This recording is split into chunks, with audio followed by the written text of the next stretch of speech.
Welcome to Sri Chakra news బులెటిన్ల ముందుగా headlines. Rajanna Sircilla జిల్లా BRS party కార్యాలయంలో నిర్వహించిన హనుమాన్ పూజ కార్యక్రమంలో పాల్గొన్న బీఆర్ఎస్ వర్కింగ్ ప్రెసిడెంట్ కేటీఆర్.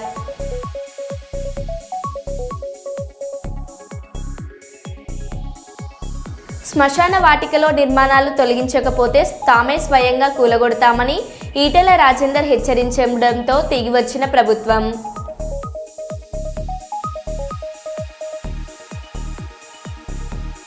వరి ధాన్యం కొనుగోలు కేంద్రాన్ని ప్రారంభించిన ఎమ్మెల్యే యశస్విన్ రెడ్డి.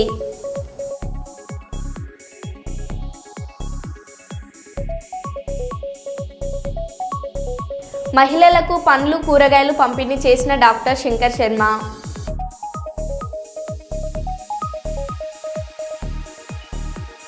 సింగపూర్ అగ్ని ప్రమాదంపై స్పందించిన మోదీకి కృతజ్ఞతలు తెలిపిన డిప్యూటీ సీఎం పవన్ కళ్యాణ్.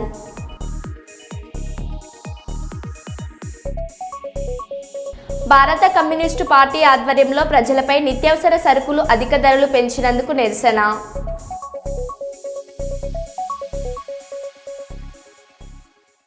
ఇక వివరాల్లోకి వెళ్తే, కర్నూలు జిల్లా ప్రింట్ ఎలక్ట్రానిక్ మీడియాలో పనిచేస్తున్న జర్నలిస్టులకు అండగా ఉంటూ వారి సమస్యల పరిష్కారానికి చర్యలు తీసుకుంటారని కర్నూలు జిల్లా కలెక్టర్ రంజిత్ బాషా తెలిపారు.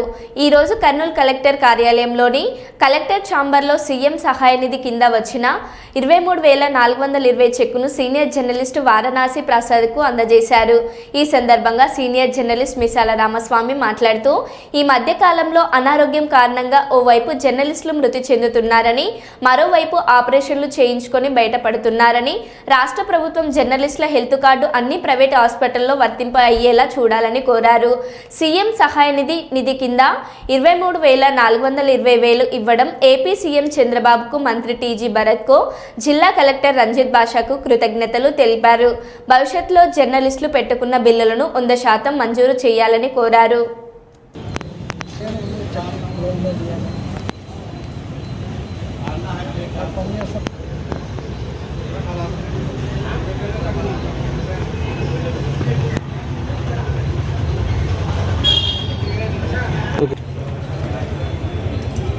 కొన్ని అనారోగ్య కారణాల వల్ల హాస్పిటల్లో జాయిన్ అవ్వాల్సి వచ్చింది.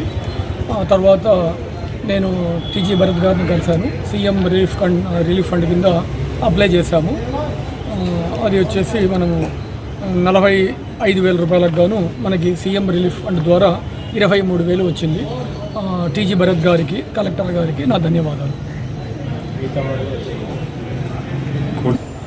మన ప్రింట్ ఎలక్ట్రానిక్ మీడియాలో పనిచేస్తున్న జర్నలిస్టులు ఈ మధ్యకాలం అనారోగ్యానికి గురై కొంతమంది చనిపోవడం కూడా జరిగింది.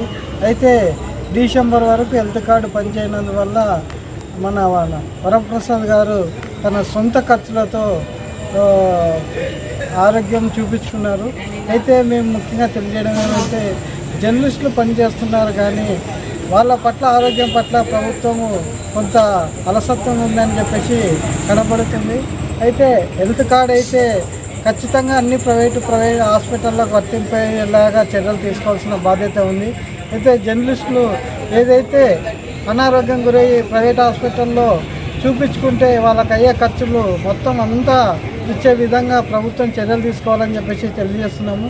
అయితే ఈ మధ్యకాలంలో వారణాసి ప్రసాద్ గారు ఆయనకు హెల్త్ బాగాలేనందువల్ల 44,000 ఖర్చు రావడంతో అది సీఎం రిలీఫ్ ఫండ్ కింద మనం అర్జీ పెట్టుకుంటే కేవలం 23,000 రావడం అనేది మేము కొంత బాధపడుతున్నాం. కనుక జర్నలిస్టులు ఏదైతే అనారోగ్యం గురై ప్రైవేట్ హాస్పిటల్లో చూపిస్తే 100% వచ్చేలాగా బిల్లులు సాయం చేయాలని చెప్పేసి ఇటు అధికారులకు, ఇటు మంత్రి గారికి అందరికీ కృతజ్ఞతలు చెప్తున్నారు. రాజన్న సిరిసిల్ల జిల్లా బీఆర్ఎస్ పార్టీ కార్యాలయంలో నిర్వహించిన హనుమాన్ పూజ కార్యక్రమంలో పాల్గొన్న బీఆర్ఎస్ వర్కింగ్ ప్రెసిడెంట్ కేటీఆర్.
ఎట్లా కాల్చావా?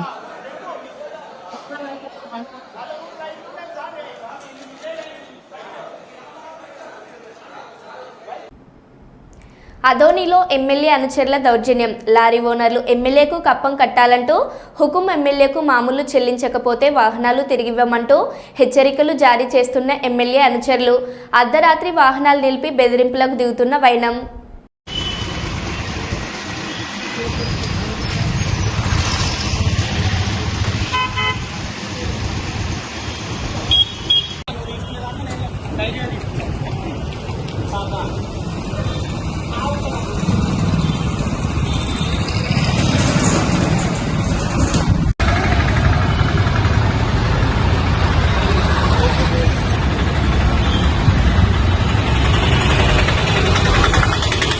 గౌడు సాయి వీళ్ళిద్దరూ వచ్చి బండి ఆపు సైడ్ పెట్టి మీ ఓనర్కి ఫోన్ చేయని చెప్తున్నారు. చెప్తే ఏందన్నా మాట్లాడండి, ఇది మాకు కూడా తెలియదు కదా ఏం ఇది పరిస్థితి అని చెప్పినాము. వాళ్ళు ఇంట్లో పోలీస్ స్టేషన్కి తిప్పుకోరా అని బండి వాపస్ తిప్పుకొని వచ్చినాము. పోలీస్ స్టేషన్లో పెట్టినారు. పెట్టి వాళ్ళు నువ్వు బండి కాడ ఉండని చెప్పినారు. నా బండి కాడే ఉన్నాను అంతే. ఇంకా వాళ్ళు వీళ్ళు సార్ నాగరాజు గౌడు సాయి బీజేపీ కార్యకర్తలు. వాళ్ళు ఇదే సార్ బండి సైడ్ పెట్టి మా సార్ చెప్పేంత వరకు బండి తీయద్దు నువ్వు, మా సారు బండి ఆపమన్నాడు, ఆపినాము. 2 నెలలు అయింది ఫోన్ చేసినాము. ఫోన్ చేస్తే మీ ఓనర్ వచ్చి సార్ దగ్గర మాట్లాడలేదు, అందుకోసమే బండి ఆపుతున్నాము, పోలీస్ స్టేషన్లో పెడతాము, మీరు పొద్దున మాట్లాడుకొని తీసుకోపోండి అని చెప్పి స్టేషన్ కాడ పెట్టినారు. బండి తెచ్చి ఆర్టీఓ సార్ వచ్చినాడు, పొద్దున చూసినాడు, కరెక్ట్గా కాటా ఉంది, కరెక్ట్గా ఉందని చెప్పేసినాడు. కాటా చేసినాము, ఇదేం లేదు కరెక్ట్గా ఉంది టన్నేజ్ అంతా అని చెప్పినాడు. చెప్పి ఆయన వెళ్ళిపోయినాడు. నా పేరు Lankanna, P Lankanna. Ramagundam MLA camp కార్యాలయంలో ఎమ్మెల్యే రాజ్ ఠాకూర్ మీడియా సమావేశం నిర్వహించారు. ఈ కాంగ్రెస్ ప్రభుత్వం ఏర్పడిన తర్వాత తెలంగాణ రాష్ట్రంలో చేపట్టిన బీసీ కులగణన భారతదేశానికి ఆదర్శంగా నిలిచింది. బీసీల కులగణనపై ప్రతిపక్షాలు అవసరమైన ఆరోపణలు చేశాయి. బలహీన వర్గాలను రాజకీయంగా తెరపైకి తేవడానికి ముఖ్యమంత్రి రేవంత్ రెడ్డి తీసుకున్న నిర్ణయం. బీసీ కులగణన ఢిల్లీ జంతర్ మంతర్ వద్ద పెద్ద ఎత్తున చేపట్టిన బీసీ సంఘాల దీక్షకి కాంగ్రెస్ పార్టీ సంపూర్ణ మద్దతు చేపట్టడం జరిగింది. గతంలో అసెంబ్లీలో మాట్లాడిన బీజేపీ బీఆర్ఎస్ దీక్షకు రాలేకపోయాను. బీసీలకు అనుకూలమని చెప్పుకునే బీజేపీ పార్టీ ప్రధాని మోడీ బీసీలకు వ్యతిరేకంగా ఉద్యమాన్ని అణచివేయాలని చూస్తున్నారు. బీజేపీ బీఆర్ఎస్ పార్టీలు చేస్తున్న కుట్రలను ప్రజలు తిప్పికొట్టాలి రాజ్ కుమార్ అన్నారు.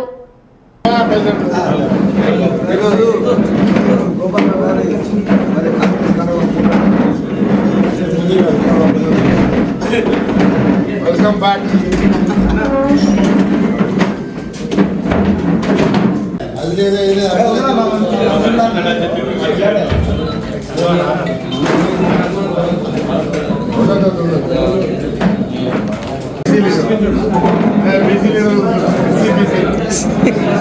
దళితులు బీసీలు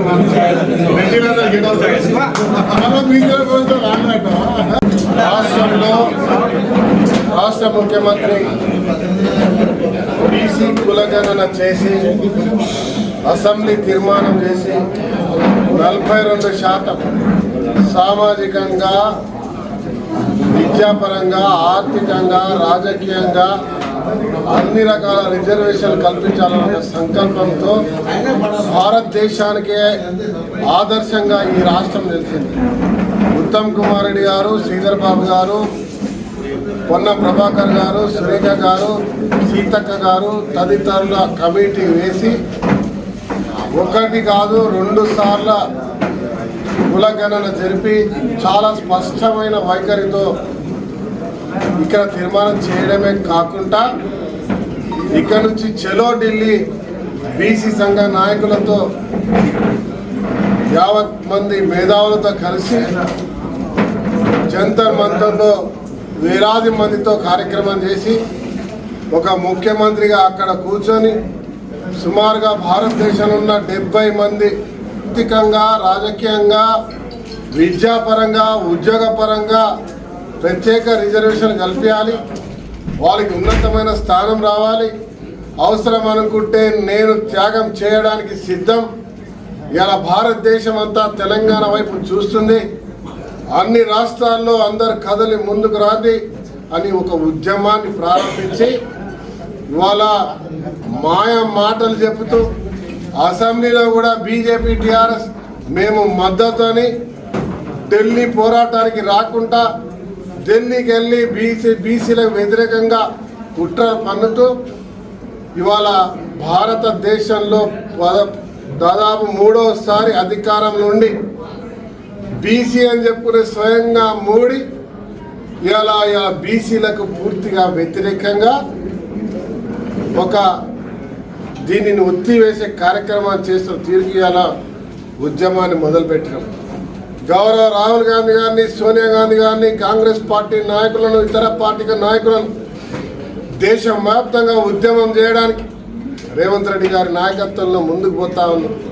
మీ ద్వారా ఈ జిల్లా కాదు రాష్ట్రంలో ఉన్న ప్రతి ఒక్క బీసీ నాయకుడిని, ప్రత్యేకంగా రామగుండం నియోజకవర్గంలో ఉన్న బీసీ బలహీనులు, మరి అలా వర్గీకరణ పూర్తి చేసినటువంటి బహుజనులను కలిసి రండి, కలిసి పోదాం. ఇవాళ గాంధేయవాదంతో అంబేద్కర్ రచించిన రాజ్యాంగాన్ని అనుసరిస్తూ ప్రజా సంక్షేమాన్ని తీసుకొని ముందుకు పోతున్న మనమందరం కలిసి ముందుకు పోదాం. ఇవాళ మనకు వ్యతిరేకంగా వస్తున్న దొరలు ఏదైతే కేసీఆర్ పార్టీ టీఆర్ఎస్ బీఆర్ఎస్గా మారిందో వారిని బీజేపీ వారు ఈ దేశంలో మత కల్లోలాలు సృష్టిస్తూ ఈ దేశాన్ని ప్రైవేటు పరుని చేయడానికి బ్రిటిషులను మరిపించే విధంగా బలహీనం అణగదొక్కే కార్యక్రమంలో మరి ఏ రోజైతే స్వతంత్రం కొరకు అందరం కలిసి పోరాటం చేసినామో ఇలా బలహీనుల గురించి పోరాటం కాంగ్రెస్ పార్టీ మొదలుపెట్టింది. మన హక్కులను సాధించే వరకు పోరాటానికి సిద్ధంగానని మీ ద్వారా పిలుపునిస్తున్నాం. మార్కు శంకర్ ప్రమాదంపై పవన్ కళ్యాణ్ తాజాగా స్పందించారు. ఈ సందర్భంగా ఆయన ప్రెస్ మీట్లో మాట్లాడుతూ సింగపూర్ అగ్ని ప్రమాదంపై స్పందించిన ప్రధాని మోదీకి కృతజ్ఞతలు తెలియజేశారు. విషయం తెలిసిన వెంటనే నాకు ప్రధాని ఫోన్ చేశారు. అలాగే సింగపూర్లోని భారత రాయబారికి ఫోన్ చేసి ఆరా తీశారు. శంకర్ త్వరగా కోలుకోవాలని ఆకాంక్షిస్తూ స్పందించిన సీఎం చంద్రబాబు, సీఎం రేవంత్ రెడ్డి, లోకేష్ సహా అందరికీ పవన్ ధన్యవాదాలు తెలియజేశారు. మనకు ఇండియన్ హై కమిషనర్ కూడా తెలియజేసినందుకు మనస్ఫూర్తిగా ప్రధానమంత్రి నరేంద్ర మోదీ గారికి నా హృదయపూర్వక ధన్యవాదాలు తెలుపుకుంటా ఉన్నాను. అలాగే మీటింగ్లో ఉండగానే నారా చంద్రబాబు నాయుడు గారు, గౌరవ ముఖ్యమంత్రి నారా చంద్రబాబు నాయుడు గారికి ఫోన్ చేసి కూడా వాకప్ చేశారు. వారికి కూడా నా కృతజ్ఞతలు తెలియజేస్తాను. అలాగే నారా లోకేష్ గారికి కూడా ప్రత్యేకించి ఫోన్ చేసి అడిగారు. అలాగే హోంమంత్రి అనిత్ గారు కూడా అడిగారు. అలాగే కేటీఆర్ గారికి కూడా నా ప్రత్యేకమైన ధన్యవాదాలు తెలియజేసుకుంటున్నాను. అలాగే ఆంధ్రప్రదేశ్ మాజీ ముఖ్యమంత్రి శ్రీ జగన్మోహన్ రెడ్డి గారికి కూడా నా ధన్యవాదాలు తెలియజేస్తాను. తమిళనాడు మాజీ ముఖ్యమంత్రి శ్రీ ఎడప్పాడి పళనిస్వామి గారికి, కేంద్ర మంత్రులు కిషన్ రెడ్డి గారికి, బండి సంజయ్ గారికి, ఆంధ్రప్రదేశ్ ఉపసభాపతి రఘురామకృష్ణరాజు గారికి, రాష్ట్ర మంత్రులు అచ్చెన్నాయుడు గారు, నాదెండ్ల మనోహర్ గారు, దుర్గేష్ గారు, బీజేపీ ఓబీసీ మోర్చా అధ్యక్షులు డాక్టర్ కె లక్ష్మణ్ గారు, BRS working president Shri KTR గారు, అలాగే మిగతా ఎంపీలు, ఎమ్మెల్సీలు హరీష్ రావు గారికి, అలాగే ఆంధ్రప్రదేశ్ గవర్నర్ జస్టిస్ అబ్దుల్ నజీర్ గారికి, తెలంగాణ రాష్ట్ర ముఖ్యమంత్రి గౌరవ ముఖ్యమంత్రి రేవంత్ రెడ్డి గారికి, పౌర విమానయాన శాఖ మంత్రి శ్రీ రామ్మోహన్ నాయుడు గారు, ప్రతి ఒక్కరికి పేరు పేరున ధన్యవాదాలు. అలాగే నా తోటి నటీనటులందరూ కూడా మనస్ఫూర్తిగా ఈ సందర్భంలో నాకు వారి వాళ్ళ సందేశాన్ని నాకు తెలియజేశారు. వాళ్ళ గుడ్ విషెస్ చెప్పారు. మనస్ఫూర్తిగా వారందరికీ పేరు పేరున నా ధన్యవాదాలు తెలియకపోవడం. అలాగే నా ట్విట్టర్ అకౌంట్ ద్వారా, మన పార్టీ ట్విట్టర్ అకౌంట్ ద్వారా అందరికీ నా ధన్యవాదాలు తెలియజేస్తాను.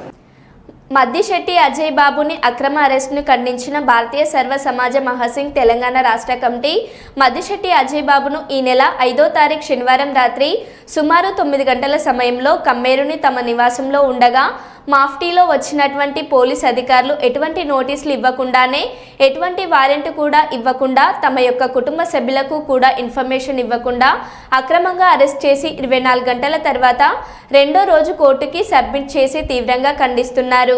దానితో పాటు మద్దిశెట్టి అజయ్ బాబు ఖమ్మం అర్బన్ పోలీస్ స్టేషన్లో 1వ తారీఖు 4వ నెల 2025 నాడు ఎఫ్ఐఆర్ అయినా కూడా 5గురిని అరెస్ట్ చేయకుండా ఆంధ్రాకి సంబంధించిన వాళ్ళని కేసు పెట్టిన అజయ్ బాబుని అరెస్ట్ చేయడం అని తీవ్రంగా ఖండిస్తూ వీలైనంత త్వరగా అజయ్ బాబుని రిలీజ్ చేయాలని, లేని పక్షంలో తెలంగాణ రాష్ట్ర వ్యాప్తంగా ఉన్న భారతీయ సర్వ సమాజ్ మహాసంఘ్ కార్యకర్తలందరం కూడా శాంతియుతంగా రోడ్లెక్కి నిరసన వ్యక్తం చేస్తామని హెచ్చరించారు. కొత్తగూడెం జిల్లా ఇల్లందులో మీడియా ప్రెస్ సమావేశం ఏర్పాటు చేయడం జరిగింది. మొన్న పోయిన శనివారం నైటు కుటుంబ యజమానులకు తెలవకుండా అక్రమంగా మద్దిశెట్టి అజయ్ బాబును కిడ్నాప్ చేసినట్టు చేసిండ్రు. అసలు ఏం కేసు ఏది అనేది తెలియకుండా పోలీసుల వీళ్ళు దుండగుల అనేది ఇన్ఫర్మేషన్ లేకుండా అరెస్టు చేసిండ్రు. దాని మీద కుటుంబ సభ్యులు మేమందరం కార్యకర్తలము దాదాపు 100-150 మందిని అన్ని పోలీస్ స్టేషన్లు తిరిగి గాలించడం జరిగింది. ఎక్కడికి పోయినా మా దగ్గరికి తీసుకురాలేదని అనడం జరుగుతుంది. తీసుకుపోయింది ఎవరు? టౌన్ పోలీస్ స్టేషన్కు పేరు చెప్పి తీసుకెళ్లారు.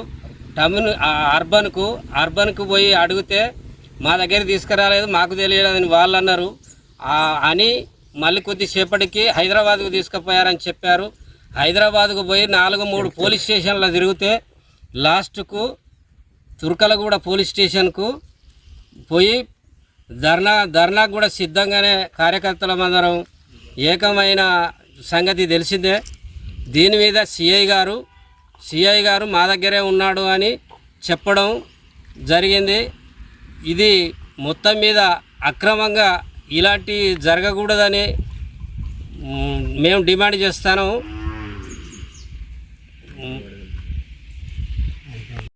కాకుండా రాజమండ్రిలో కూడా పిటిషన్ ఇవ్వడం జరిగిందట. అక్కడ కేసు పెట్టారని తెలిసింది.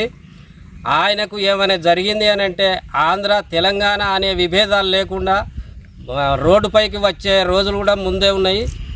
ఇప్పుడు దీంతో మేము ఈ కార్యక్రమానికి అందరం ఏకమయ్యి మేము ఈ మీడియా ద్వారా విడుదల చేస్తాను.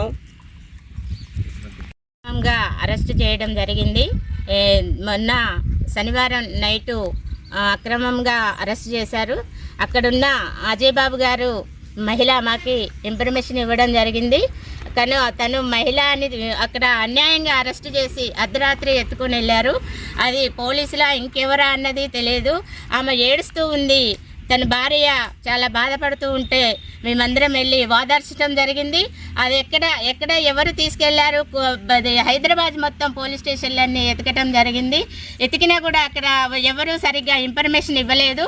కానీ ఇలా తీసుకెళ్లొద్దు, తన మీద ఏదైనా యాక్షన్ తీసుకోవాలి అంటే ఫస్ట్ పిటిషన్ ఇచ్చిన తర్వాత వాళ్ళకి నోటీస్ పంపించి తన్ని యాక్షన్ తీసుకొని తన్ని అందరి ముందు అరెస్ట్ చేసి తీసుకెళ్ళటం బాగుంటుంది. అది పోలీసు డిపార్ట్మెంట్ వాళ్ళకి అన్నీ తెలుసు. కానీ ఎందుకు ఇలా చేశారో మాకు తెలియదు. తన అభిమానులు మేమందరము అందుకు ఈరోజు ముందుకొచ్చి తనకి ఏ అన్యాయం జరగొద్దు, తన్ని తొందరగా రిలీజ్ చేయాలని చెప్పేసి మేమందరం కోరుకుంటున్నాము. ఆంధ్ర తెలంగాణలో ఉన్న అభిమానులందరూ అజయ్ బాబుకి జై పలుకుతారు. ఇంకా అది ఏమన్నా ముందుకెళ్తే మేమందరం రోడ్డుకి ఎక్కి ధర్నాలు అవన్నీ చేయాల్సి ఉంటుంది. ఈ అవకాశం ఇచ్చిన రంగారెడ్డి జిల్లా అర్బన్ జిల్లా అధ్యక్షుడు వనపల్లి శ్రీనివాస్ రెడ్డి ప్రమాణ స్వీకార కార్యక్రమానికి హాజరైన ఎంపీ ఈటెల రాజేందర్ నూతన అధ్యక్షుడికి శుభాకాంక్షలు తెలిపారు. ఈ సందర్భంగా ఆయన మాట్లాడారు.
భద్రాజయ్